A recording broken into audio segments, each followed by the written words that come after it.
Bangladesh is a land of natural beauty. Today, we'll explore this serene landscape of Bangladesh.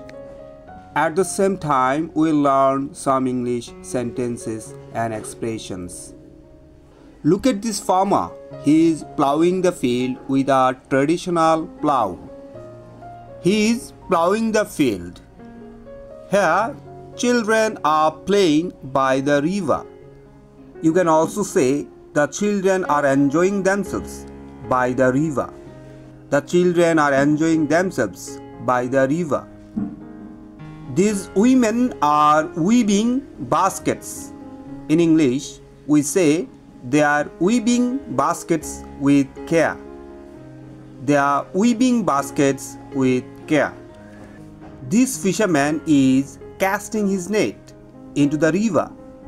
You can describe this as this fisherman is casting his net into the river. The fisherman is casting his net into the water. Isn't the rural beauty of Bangladesh amazing?